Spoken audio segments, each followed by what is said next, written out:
and it's been a super valuable asset for me.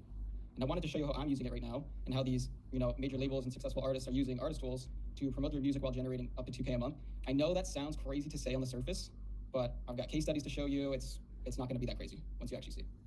All right, let's jump into this.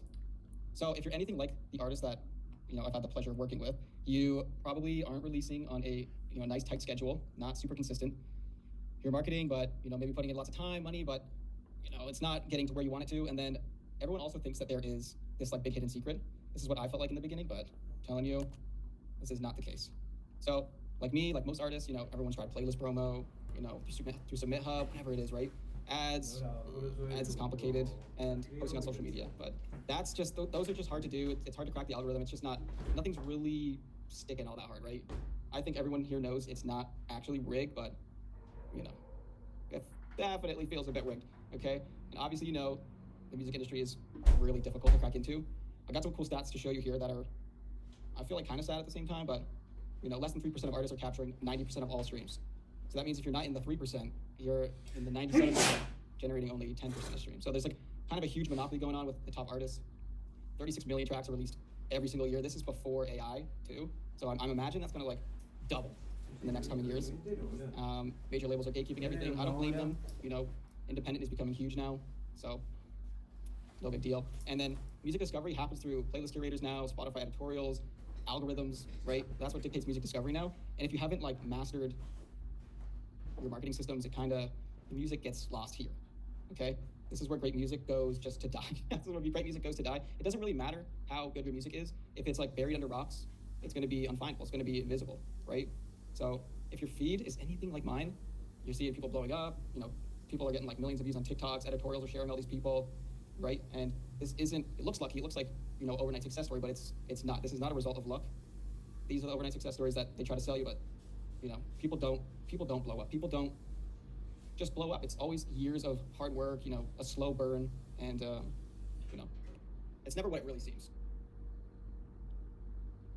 I have Chapel Roan here as a good example because she went from 1 million monthly listeners to 47 million monthly listeners this year. And before that, you can see in 2020, she was at 50K. And she's been making music since 2013. So that's 10 years almost completely in the dark and 12 years in the making. There is no such thing as a blow up. I just want to expel that from everyone's mind. There is no such thing as just blowing up. It's always years of dedication and hard work. And these successful artists, they have tons of systems responsible for their success, right? They've sharpened these critical tools in their shed, okay? Like, for example, they understand the Spotify editors. They know how to get their pitch to cut through the noise. They know when to release their song so that the editors see it on time, it gets actually reviewed. They've built these relationships with all the playlist curators over, years and years and years, right? A lot of them have built their own playlists. So if you're signed to a major label, they have a huge empire of playlists. Lots of independent artists have their own playlists, whether it's under their name, a brand name, whatever it is. This is like a really cool hidden strategy, and I'm excited to show you about it. Obviously, they keep their audience engaged. They release consistently. They reply to comments, DMs. They try to keep the connection strong with their artists or their fans and stay relevant in their brain, right? And then I think this one's overlooked. These successful artists are focusing on systems that are going to, like, the effort is going to compound results over time. It's none of this like huge playlist campaign and then you get your shares and nothing happens and then you move on. It's always a strategy that the time you put in compounds, right? And if they didn't do that, do you think that they would be like anywhere close to where they are right now, right? We go back here. If they didn't understand how editorials worked, if they had no relationships with curators, they didn't have their own playlists, blah, blah, blah. Do you think that they would be where they are today? I personally don't. I believe that this is what makes a successful artist. This is what I'm seeing from my vantage point. Without it, in my opinion, you're just buying lottery tickets. You're not really building anything. Most artists have no systems. This to me was a huge shock when I was going on calls with a ton of artists. This was like a couple weeks ago. No one has marketing systems, and without any of them, you're not really building anything. You're kind of just throwing your music out there, running a campaign, and then that's that. Okay. But what if I said that the artists who are blowing up, they're all taking advantage of these specific systems, okay? Systems that you have access to. And I think what it really is a knowledge gap. So by the end of this, hopefully you have the same knowledge that all these successful artists have and you can start implementing all these strategies. They're not hard. There's no secrets. There's no, algorithm switch. I keep seeing that on Reddit. I'm trying to figure out the algorithm switch. There's no algorithm switch, okay? It's just continuous strategic work, over super long periods of time, week over week, month over month, year over year, okay? Exactly. I see a comment here. Can confirm the dedicated long hustle to compound success. Compounding success is so important. And that's the missing piece of the puzzle for the average artist, okay? I'm curious now, what do you feel in your current marketing loadout do you have sharp? What is working for you right now? Okay. Yep. I see a lot of playlist stuff, aesthetic, brand building, collaborations. Awesome, dude. Cool. Okay. So visualize now where you would be if you had a relationship with every relevant curator to you. Okay. Someone you could hit up on a personal line, Instagram DMs. Hey, got a new release. You had your own playlists. Okay. I have my own playlists.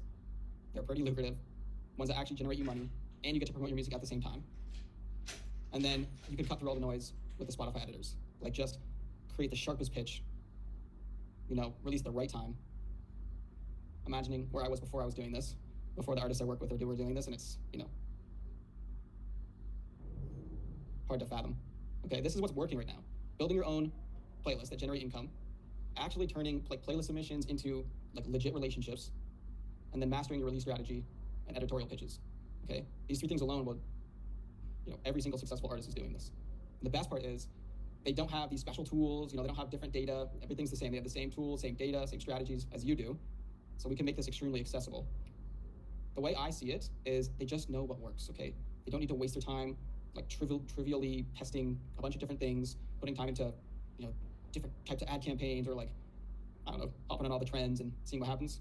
If you have, I guess what I'm trying to say is, if you can hyper focus on the systems that make a real difference, it's going to set you apart from the average pretty much instantly.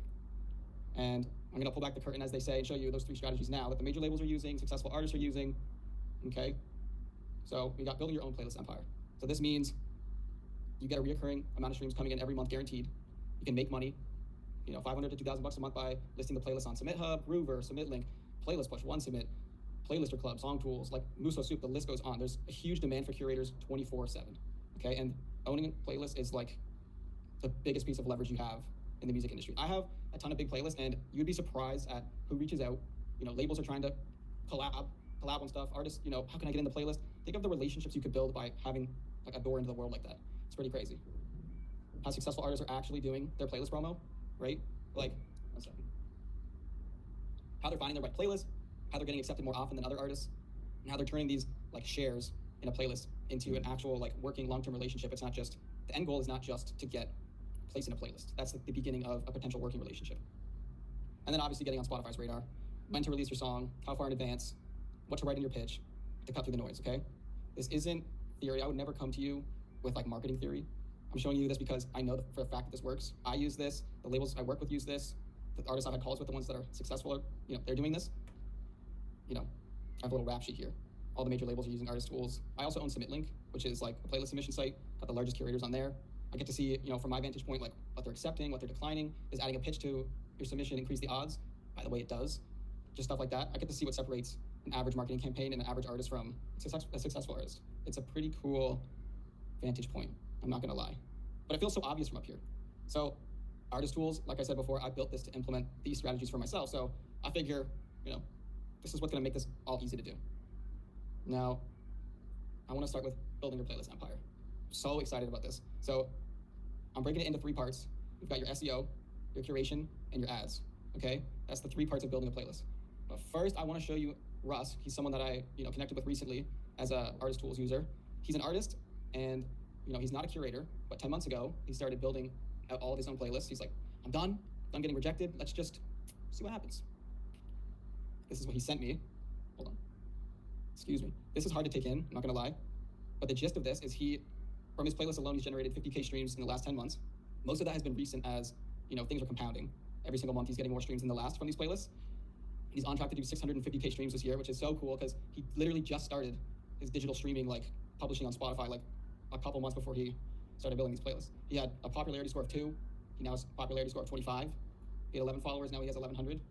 So that's the compounding effect I'm trying to explain, really. This is also his Spotify for Artists screenshots. This is a mess. I apologize. There was just so many pictures, I couldn't easily put them in here. But the ones that are labeled in red are his playlists, and the ones that aren't labeled in red are playlists that he's used his playlist to connect with to share his music for free. So once you have, let's say you're generating 5K streams a month from your playlist, and you connect with 5 other artists that are also doing that with their playlist, now you're doing 30K streams a month without having, to spend any extra money. You guys are just sharing slots in your playlists. It's just a really cool, way to approach like, ooh, oopsie daisies. It's a cool way to approach like collabing with other artists. I see, does Russ have positive ROI? Um, I have, I asked, I'll show you some information. I didn't feel at liberty to ask, how much he's spending and to show me his earnings because but I can show you mine, which are pretty crazy. I've been doing this for 5 years, like I said, and these playlists have generated over 300K. You should keep in mind that I spent 100K growing these playlists. I was, what was I at? Come on, guys. Right. I was not break even for the first probably 2 months. I'm going to be honest. I think Russ is probably in the same boat. But after that, once you get these playlists big enough to be listed on, Submit Hub, Playlist Push, Submit Link, blah, blah, blah, the list goes on, the money just starts coming in. Okay? So this is like 5K a month on average, minus maybe $1,000 a month, $1,500 a month that I was spending to grow the playlist. You don't have to start out that aggressively, obviously. But just for perspective, this isn't even that impressive of numbers. Like the curators I have on Submit Link, the big ones, oh my God, they're making so much money. It's crazy, and they all have labels. It's pretty cool. So let me jump into how, I see another question here. I just want to quickly answer this. How much time do you spend managing the playlist, including reviewing, Submit Hub, blah, blah, blah? So when I was doing this full time, I think I was doing like reviewing submissions maybe an hour a day, and then I'd sit down for like maybe 2 hours at the end of the week and really review the playlist and see what needs to change, what needs to grow, touching on my ads. So it really wasn't that much work. It was just more like a long-term building. So we mentioned there's 3 parts of building a playlist. That's your SEO, your curation, and running your ads. Okay, SEO, for those who don't know, is search engine optimization, and it's a optimization strategy that tells search engines, okay, yes, my playlist belongs in this search, and it's based on what words you have in your title and your description and what order those words are in, and it's the difference between showing up like at the bottom of search results on like 2 or 3 different searches versus page 1 on like a huge variety of searches, potentially thousands of searches. So this is the entry point. This is how you get as much exposure in search as possible on these playlists. So I just want to say, this is a crazy thing. A lot of curators that do this full time, they don't even know what SEO is. This is a concept like that came from a completely different market outside of music, outside of Spotify, and is usually reserved for like the top curators who just are in the know, top artists, top labels. But I'm not a full-time curator anymore, so I figure let's reveal the secrets. Okay, so the foundation of your SEO strategy is finding like overlooked opportunities. So we're looking for ways to reach our desired listeners in creative and unique ways that have been overlooked by the typical curator or even like Spotify themselves with their editorials, because then you don't need to fight everyone to get to the top.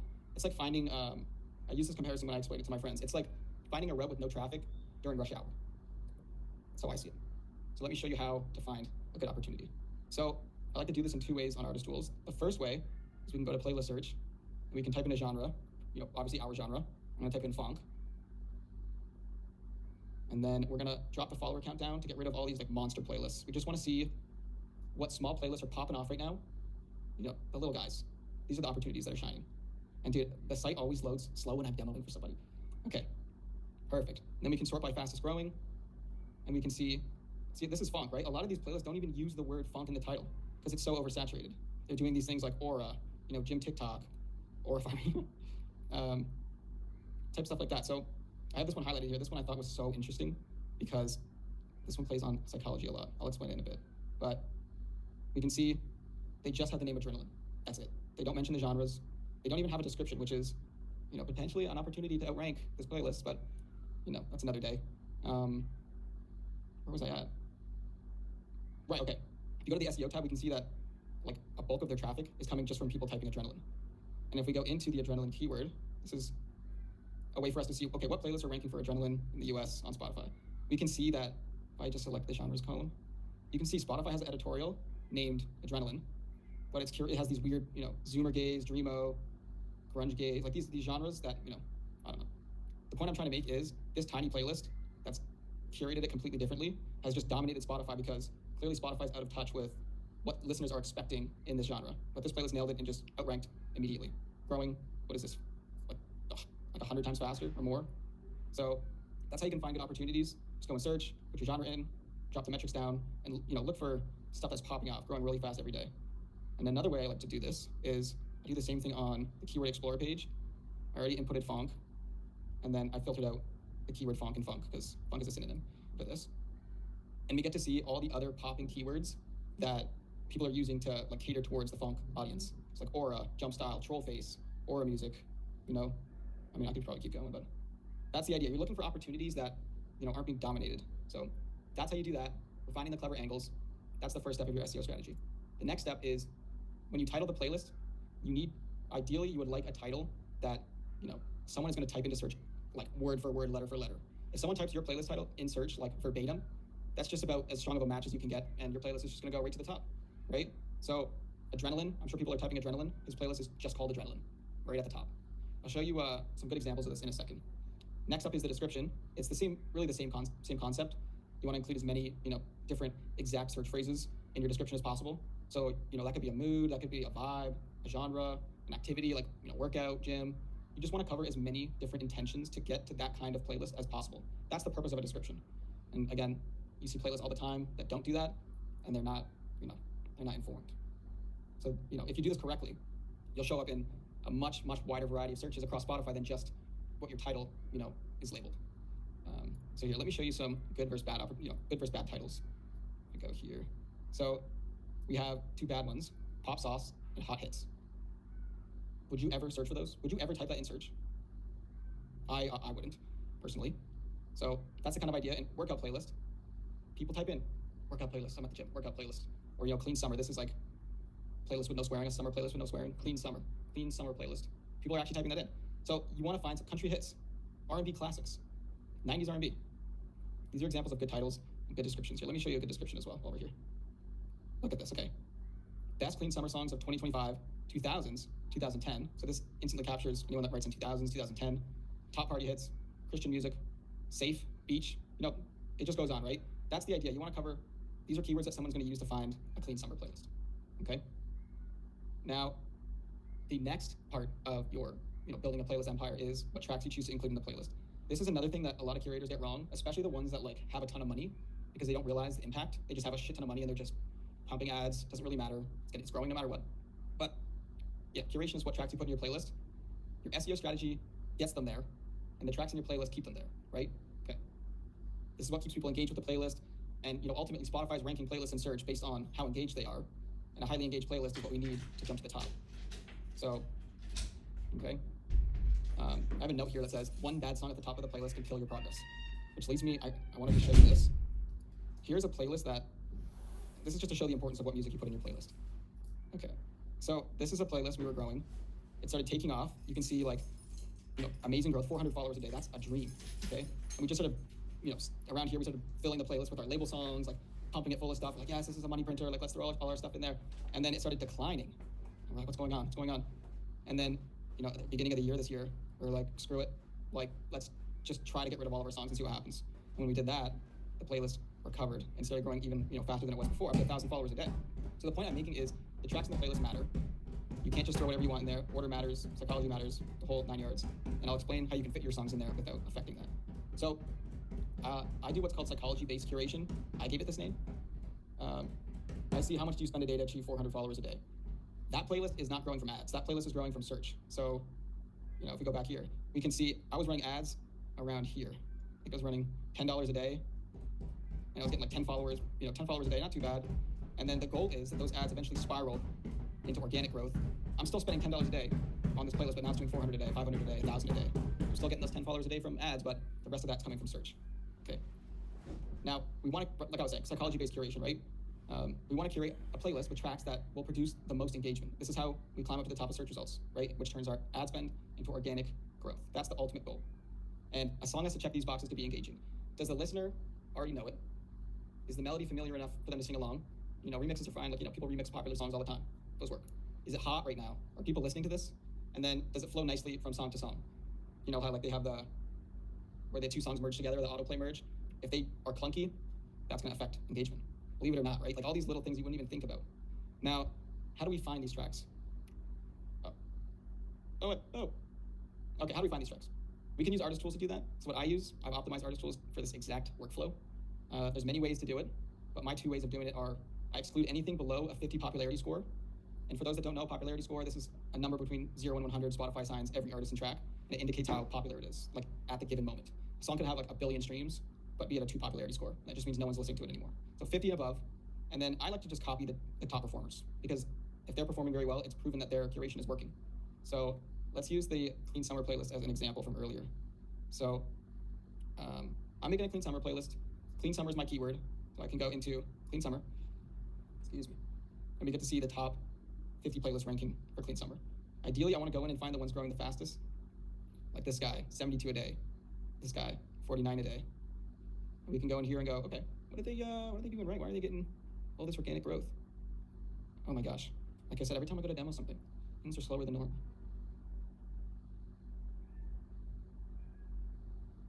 Something's obviously wrong here. This is always how it is. Oh my goodness. Technical difficulties, guys. I apologize. This might be a really large playlist, actually. Okay, point is, we can go on Spotify. Copy Spotify. Oh, I don't have Spotify open either. This is just a mess. The point is, you can go into these playlists and see what their top 10, top 25 songs look like, and copy them. You just copy them into your playlist. Go to the next highest performer, copy those into your playlist. Next top performer, and put them in your playlist, and then you can go through and manually refine the flow, what should be at the very top. That's how I design a high engaging playlist. Okay? Now, injecting your songs strategically. This is the ultimate goal, right? We want to grow our own music. So, while optimizing for engagement, we can still put our tracks in the playlist, but I suggest in the beginning, putting your tracks below spot 25 and spreading them after that. It doesn't matter how good your music is. If the listener isn't familiar with it and can't sing along with it, it can't be in the top 25, and certainly not the top 10. I showed you earlier, that workout playlist, that got kind of penalized for this. It just starts to decline. Engagement is so important, okay? Now, lastly is ads. This is the part that sucks, guys. This is like pushing a car until the engine turns over and starts up. We need some kind of initial engagement from somewhere. And the easiest way to do that is by running ads. This tells Spotify the playlist exists, and as Spotify, we should include this playlist in search because people are listening to it and they're engaging well with it. As a side note, when I make a new playlist, I like to listen to that playlist for a few days, and I feel like that gives me a chance to really refine it. And you're all musicians, right? So you have an ear for music, an ear for flow. It's going to be easy for you to figure out what sounds good and what doesn't. So that's the basis of ads. I would use Submit Hub ads. If you guys aren't familiar with that, it's Submit Hub as an ads feature. Seems like nobody's using it for playlists. This is how Russ is growing his playlist. You don't have to mess around with the bullshit of making ad creatives and targeting and pixels and learning how to navigate and all this other stuff. You just put your playlist in, and their team picks a good creative and optimizes it for you. And since we're doing SEO and strategic curation, ads are a lot less important. They're just there in the beginning, like I said, to push the car until the engine kicks on. Right? So this is the recap. Your SEO strategy. Finding good opportunities related to your genre through playlist search and keyword explorer on Artist Tools. Picking a title that includes one of those exact phrases or keywords, and then loading up the description with equally relevant keywords and phrases. The next is curation, so highly engaging tracks based on what feels familiar to the listener. It's not really about you and your taste, it's about what the listener is going to respond to the best. So high popularity score, above 50 for each song besides your own, and then you can sprinkle your songs in after slot 25. And then lastly, Submit Hub ads. Running ads, keep it simple. If you're getting the knack of it, start exploring, meta ads. You'll maybe squeeze out a bit more efficiency, but this is a great place to start because this is the bulk of the learning is meta ads. So you can get rid of that in the beginning. The next key I was telling you guys about pitching to playlists. Everyone's obviously pitching to playlists, but I want to show you how top artists are doing that differently in both the editorial landscape and in Submit Hub world or Playlist Push, Groover world. No matter how big you get, playlist submissions always need to get done. Okay. I have a personal anecdote. Goodness. When I was a curator, the Chainsmokers used to submit every single release to all of my playlists, every single time. And they were always emailing, they were Instagram DMing. I see, can you charge artists for song consideration on your playlist? That's essentially what Submit Hub is doing, and Playlist Push and Groover is the platform is charging for consideration, and you're either sharing it or writing a review about it. That's how these playlists are making money. And then some of these curators are scumbags, but if you're on the artist side, you know how an artist would want to be responded to. But anyways, yeah, big artists, they're doing playlist submissions. Everyone's doing playlist submissions, and this is just the tip of the iceberg. If there's one thing I've learned about successful artists in playlist submissions, it's that successful artists are all relationship oriented. They don't really care, if the song gets shared. What they care about is, building a relationship with that curator. The share is not the end goal. It's just the beginning of a business relationship, potentially personal relationship. So finding highly relevant playlists is obviously the first step here because there's no sense in wasting your time or the curator's time. If they're not a direct fit, don't even submit to them. Finding these playlists can be time consuming. I think Submit Hub has done a pretty good job at the pairing, but these other platforms, they just are kind of shitty at that. I use Artist Tools to do this personally. I'm going to show you how. So let's say I'm doing funk. Let's just type in funk. Here, I'll show you how I find extremely relevant playlists that are on all these submission platforms. So I type in bonk. And then we can refine the search by email, either email if we want to cold outreach, Instagram if we want to DM them, or say send a hub. And then we can also sort by highest approval rate. Really cool. And we'll get to see the playlists that are accepting the most, have the most listeners, and it just refines the process a lot. We can get rid of all the noise, all the crap, all the garbage. We can only focus on the playlists that actually will make a difference. Oh, what's going on here? Let's see. Sorry guys, technical difficulties today. See, while this is loading, I see a question. Don't you see the SEO game decreasing significantly compared to, say, 1 or 2 years ago? I mean, I don't think it's a dying market. I think, Spotify's obviously putting out a ton more playlists, but I don't think it's a dying market. I think if anything, it's just becoming more complicated and the barrier to entry is increasing, but I think this will always be the way to grow a playlist. It has been since 2017 when playlists came out, and it will forever. It's just going to take a smarter human behind the strategy to find opportunities. So, just knowing this stuff, you're already ahead of like 90% of curators. All right, this finally loaded.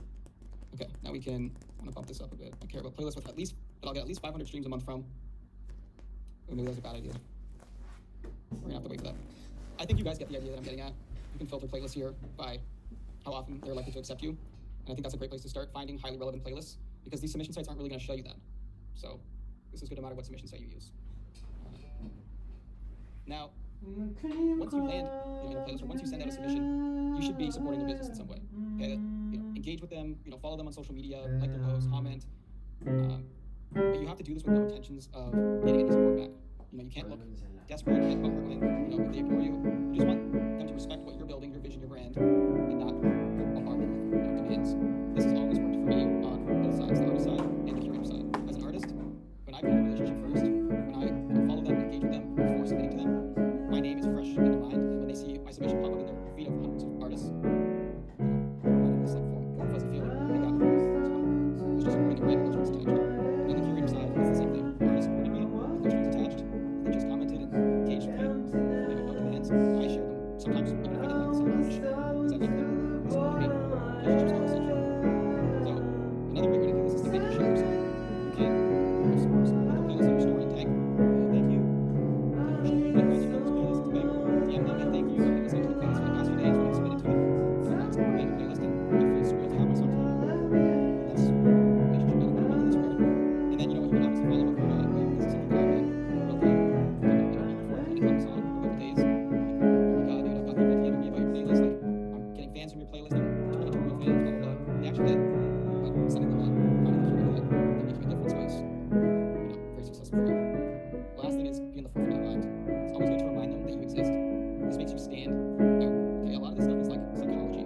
Like, it doesn't matter if 10 better artists than you also submitted that day. When they see your name, they're reminded that this person supports my business, this person makes me feel good, they're appreciative, they're grateful, and when they're getting your support with no strings attached. So that's how the top artists really are using submission sites. It's really just a gateway into a relationship. Now, let's get into the editorial world. I'm going to show you how these major labels game the editorial system. Even for artists that have no listeners yet, editorials are not reserved for the established artists. As much as editorials are a lottery, they 100x your chances of getting shared just by saying the right things and sending a pitch at the right time. I have a cool person I'm going to show you for this one as well.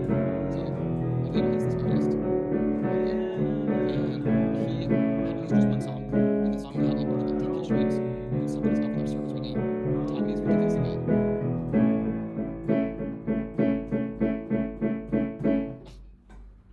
What is going on? We'll have to look into this after this presentation. What I'm getting at is we had this artist with one song out and 10,000 streams total, and we nailed the pitch. And we released it at the right time on the right day, and he got shared in an editorial. And this is something that is reproducible for us. A lot of our small artists land editorials, and it's just a matter of saying the right things and releasing at the right time, to cut through all the noise. So first and foremost, this is a known trick most people know about. Releasing 4 weeks in advance lands you more editorials. This gives you your pitch time to land. Spotify even recommends 4 weeks. And as a side note, Friday is also the day that most tracks get added into editorials. So if you schedule your release 4 weeks out on a Friday, you're already, standing way out from everybody else. It's amazing just what timing can do. Next is, this one is a bit optional. I love doing this. Drip feeding albums and EPs. So, you only get to pitch one song from your album or EP. So you miss out on pitching your entire album. So if you release every 4 weeks, that means you only get 12 pitches per year. So if you repeat parts of your album out before you release it, one, it's a good way to keep your audience engaged. Something new is coming every 4 weeks, and you get to maximize how often you get to pitch the editors. Another thing you see established artists doing is they'll release like remixes of their old songs or acoustics or remasters of their old songs just to take advantage of the fact that they can get another pitch editor, even if they're not producing any new work. I understand, this is not for everyone. This is a lot of work. But I've seen my friends actually, they're doing 300K monthly listeners. They remastered an old track between the timeline of 2 tracks coming out, and that is their best performing track right now. It is a good song, but the editorial boost really, it's such a clutch idea. So clutch. Again, this isn't make or break, but if you can maximize how many pitches you get a year, you might as well do it. 12 pitches a year, Spotify's the biggest support system any of us have. Might as well take advantage, right? And then, this one's a bit black magic. I was debating not even showing this one because it's kind of like, anyways.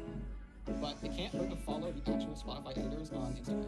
You can literally go to LinkedIn and type in Spotify editor EDM in the search bar and find all the EDM editors on Spotify. Look them up on Instagram, follow them, and then they're planting little seeds in your mind of, that guy's name's familiar, I don't know why I'm reviewing this page. And you can even go a step further. I saw this one guy do this. This was crazy.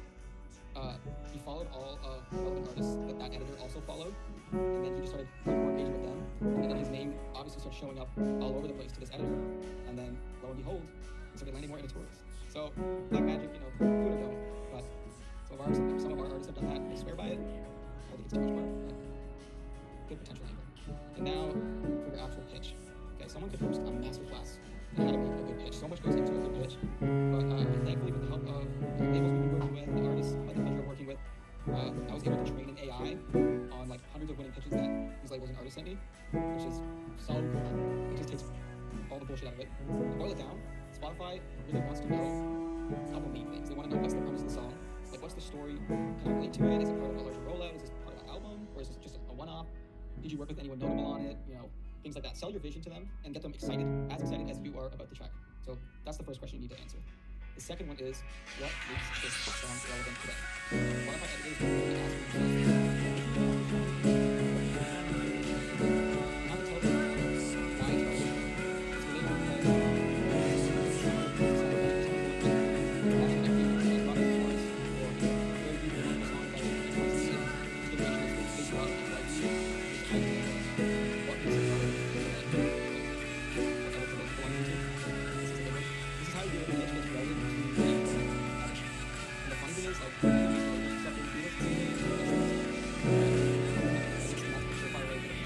thrown into the recycling bin and lost forever. And before the AI pitch tool was made, the artists that knew they had to mention editorials, they would have to manually scour Spotify, searching for the right playlist. A lot of them have unsearchable names like teardrop, like stuff you wouldn't even be able to think of to search. It was pretty gruesome. Anyways, point is that problem is now gone with this AI tool, which I'll show you in a second. The last one is, what are your marketing plans? Spotify's asking, this is Spotify asking you, why should we support this release? How are you supporting this release? And is anyone else supporting your release? They want to know that you're putting some effort behind getting traction to the song, and an added benefit if you're also bringing them traffic, like running ads or whatever it is. So yeah, let me now show you this AI pitch generator we spent months building. If the site will load. Okay, thank God. Okay, so we can simply click create new pitch. We can put our song in here. Midnight Drive. I'm gonna use this demo text because this is from a legit actual pitch that's in the training data for this AI. From my debut album. What else is here? Upbeat summer country vibe. Or choice. Summer, sorry, this is slow.